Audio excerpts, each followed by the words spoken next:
murtadkan orang. Bapak tahu tidak? Sengaja memurtadkan orang, menista undang-undang dasar penistaan agama, Pak. Menjelaskan keyakinan orang lain tanpa dasar ilmu pengetahuan, penistaan dalam agama, Pak. Menghina tokoh, menghina agama, itu penistaan. Tunjukkan kepada saya, kapan saya pernah menghina Yesus? Saya nggak terima loh.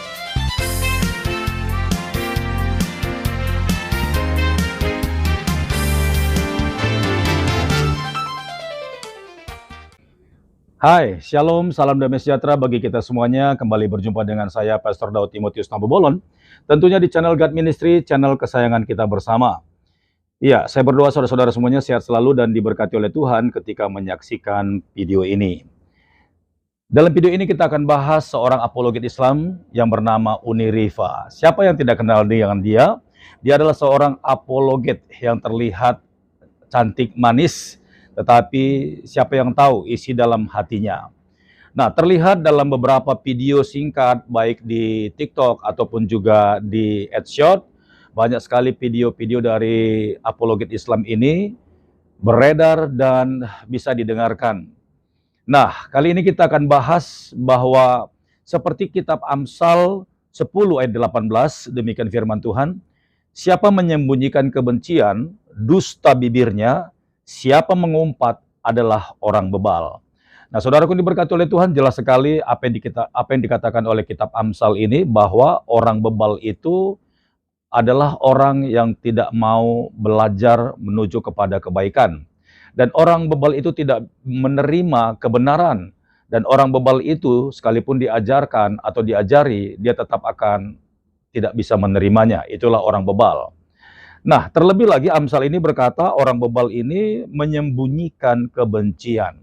Nah, dalam video ini saudaraku Uni Riva mencoba untuk membersihkan dirinya dan mengatakan bahwa dia tidak pernah menghina atau memfitnah Tuhan Yesus atau Tuhan yang disembah oleh orang Kristen. Nah, seakan-akan ketika dia menceritakan ini dia sedang mencuci tangan atau ingin mengambil hati simpatik dari banyak orang agar dia bisa diterima dengan baik. Tapi nyatanya banyak sekali video-video dari dirinya ini beredar, bahkan dari orang-orang yang dekat dengan dia melakukan fitnahan-fitnahan yang bisa dikatakan kekejian dan penghinaan kepada umat Kristen, terlebih lagi kepada Tuhan Yesus. Langsung saja kita saksikan video daripada Uni Riva. Murtadkan orang. Bapak tahu tidak? Sengaja memurtadkan orang, menista undang-undang dasar penistaan agama, Pak. Menjelaskan keyakinan orang lain tanpa dasar ilmu pengetahuan, penistaan dalam agama, Pak. Menghina tokoh, menghina agama, itu penistaan. Tunjukkan kepada saya, kapan saya pernah menghina Yesus? Saya nggak terima loh diginiin. Dicincang terbalik, dibikin segi hitam trinitas. Ada burung, ada 2 telur. Trinitas tuh. Gitu. Bisa jadi ya Trinitas itu dari filosofi dari 2 telur, 1 burung. Gini. Kan kayak iya kan gini kan? Ini telur. Tuh ada burungnya gini. Wah. Ada aja nih Oten. Iya, ini benar loh. Ini bukan perkataan cabul, karena ini perkataan betul. Yesus itu punya kelamin, dia punya penis, punya telur dia. Ya nggak mungkin dia punya penis gitu terus nggak punya telur. Bayangin aja kalian. Yang bener aja gitu. Toh kalian mau nuduh Yesus nggak punya telur? Astagfirullahaladzim, ada aja ih. Dia itu punya kelamin tahu, disunat dari ke-8, dipotong kulupnya. Kan dia gendernya laki-laki. Emang ada gitu laki-laki nggak punya penis? Apaan sih? Iya tuh cabut bulu kemaluan. Iya tuh Tuhan lu tuh cabut bulu tuh. Ayo kita baca ya. Norak becek yang nggak ketangkap ini ya. Nanti kalau ketangkap aku datang jenguk nanti. Ada mama aku di sini. Itu Bang Ardiansa Bunda Ike. Ya, ada Bang Ardiansa, Pak Dokter, Pak Cik Bancai, dosen Oreo, Pak Lopo, Norcek, namanya norak becek. Ya. Ini konsili bernonot. Lanjut Bunda Ike. Enggak, cuman mau nyalam aja langsung turun. Jadi gini, malam langsung turun ya. Nyalamnya begini. Assalamualaikum warahmatullahi wabarakatuh. Buat yang agama Muslim di atas maupun di bawah. Selamat siang untuk yang beragama apa aja di sini selain Muslim ya. Selamat siang. Insya Allah keren. Aku besarkan dulu bunda aku dulu. Karena apa namanya temanya itu nonot ya toh. Jadi bunda hanya ingin memberikan apa sedikit ya cerita masalah Pernonotan. Bunda cerita pernonotan. Oh iya. Karena bahaya ini. Sebab dari bunda ini kan mantan Oten yang senior gitu kan. Jadi itu salah satu penyebab bunda hijrah, ya kan? Karena gini, waktu itu kan cerita sedikit aja langsung turun ya. Ya masalah pernonotan ya. Ya waktu itu kan saya bertanya karena saya mulai pintar kan waktu itu dari botol mulai pintar, jadi saya bertanya kok katanya tuh Yesus itu 100% manusia, 100% Allah gitu. Jadi waktu itu saya tanya, kalau dia 100% manusia, berarti dia sempurna dong, seperti manusia pada layaknya seorang laki-laki, ya kan? Dari situ kan kita sudah dapat kesimpulan bahwa di saat dia 100% manusia, harus lengkap dong dengan pernonotan. Kan gitu. Jadi saya mulai ragu loh, kok Tuhan saya waktu itu saya masih di sebelah, masih jadi Oten, masih botol. Mulai dari situ loh, kok Tuhan Masya Allah.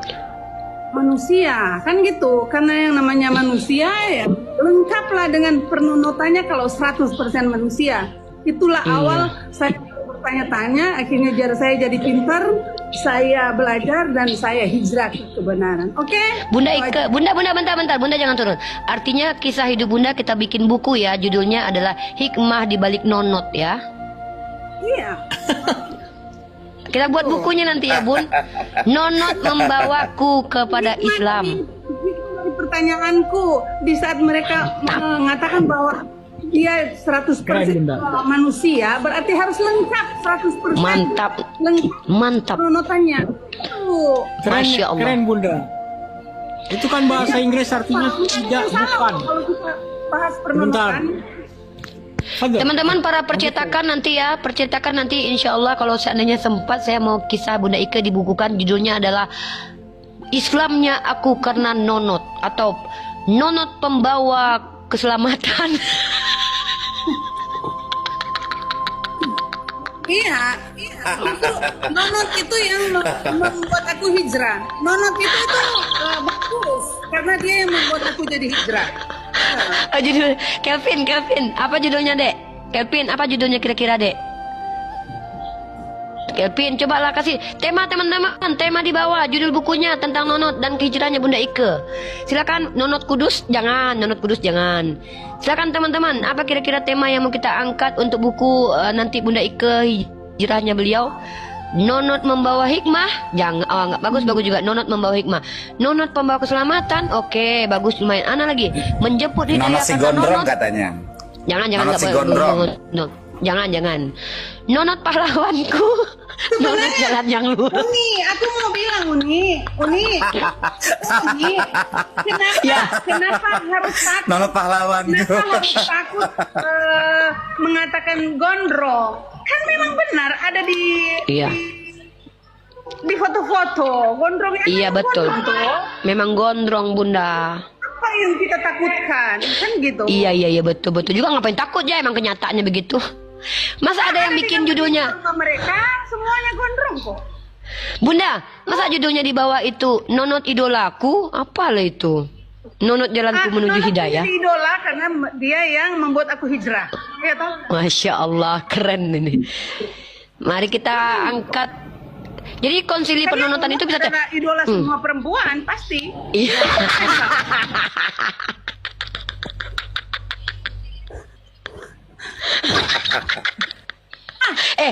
Dengarkan videonya Bunda. Nonot loh. Iyalah. Kita menikah karena nonot. Iya juga. Untuk menghalalkan nonot kita menikah kan? Iya betul.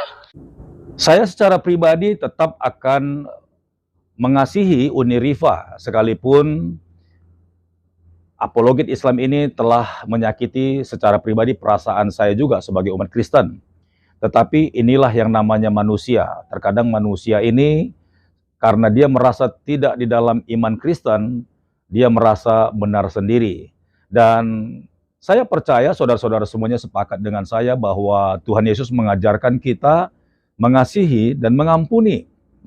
Karena kita tidak bisa menghakimi orang-orang seperti Uni Rifa ini. Dan masih banyak lagi teman-temannya yang lain dari apologet Islam yang jelas-jelas terang-terangan memberikan statement-statement dan bahkan mereka tidak bisa disentuh oleh hukum yang ada di Indonesia. Karena jelas di Indonesia ini yang berkuasa adalah mayoritas. Nah, tetapi kita bisa serahkan kembali kepada Tuhan. Karena memang keadilan itu hanya ada di dalam Tuhan Yesus. Sebab dialah Tuhan, dialah Allah. Dan keadilan itu adalah haknya, bukan hak kita. Jadi, kita berdoa kepada Tuhan, kiranya Tuhan berbelas kasihan kepada orang-orang seperti mereka ini, dan keadilan Tuhan saja yang turun dan bekerja atas mereka.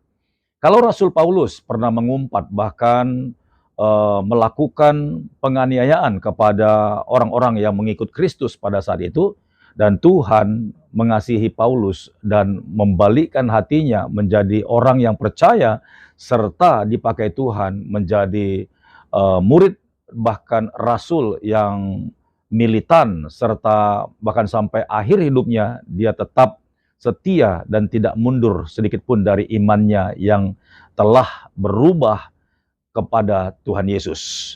Nah, kenapa tidak kepada Uni Rifa? Kita doakan dia agar Tuhan menjamah hatinya dan membalikkan semua keyakinannya itu karena Tuhan menyatakan dirinya kepadanya.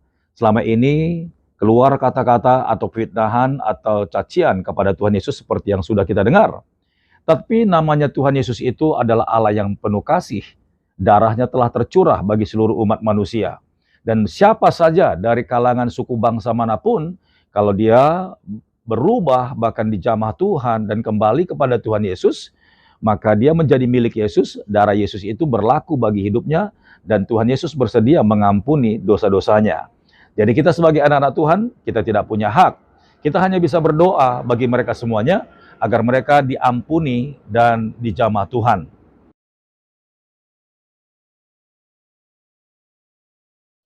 Kau benci sama Bang Zuma, bencilah. Tapi kenapa kau duduk bersama penista Allah? Kau tertawa dengan Lina Wijaya, Taufik. Kau tahu apa kata mulut sampah Lina Wijaya, Taufik? Dia hina Tuhanmu.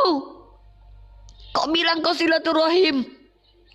Kau bilang kau bawa lafaz Allah di lisan busukmu itu. Andai ayah ibumu hadir, Taufik, di sini, Taufik, saya tak tahu betapa sedihnya beliau. Saya tak pernah urusi pribadi kau, Taufik. Karena urusan personal dan pribadi itu urusanmu dengan Tuhanmu. Tapi ketika kau bersekongkol duduk bersama penista Tuhanku, kau musuhku, Taufik. Demi Allah, aku tak ridho bersaudara denganmu. Demi Allah, aku tak ridho bersaudara dengan orang yang bersekongkol dengan penista Robku. Kita telah menyaksikan beberapa potongan video pendek yang telah disatukan dan berapa banyak video-video yang ternyata memang telah beredar itu sangat menyakitkan kalau didengarkan. Tetapi inilah iman Kristen, berbeda dengan agama yang lain. Sekalipun kita sudah bisa dikatakan difitnah, dicaci maki, bahkan terhakimi, terzolimi, bahkan diinjak-injak sekalipun, tetaplah Tuhan Yesus berkata, ampunilah musuh-musuhmu. Kita tidak bisa berbuat apa-apa, teman-teman. Yang penting banyak-banyaklah kita berdoa, karena semakin mereka menghina Tuhan, semakin dalam Tuhan akan mengejar mereka. Tuhan tidak akan biarkan mereka tanpa satu alasan. Tuhan tidak akan biarkan mereka binasa karena Tuhan itu adalah kasih. Jadi tetaplah kita berdoa, kita minta agar Tuhan pakai mereka menjadi saksi-saksi Kristus di dalam suku bangsa dan kaumnya. Baiklah saudara-saudaraku ini berkati oleh Tuhan, sampai di sini video yang Pastor Daud upload. Kiranya video ini boleh menjadi berkat bagi kita semuanya. Sekiranya saudara suka, silakan bantu share, bagikan ke media sosial saudara, dan agar video ini boleh menjadi berkat bagi kita semuanya. Sampai jumpa di video berikutnya. Tuhan Yesus memberkati. Shalom.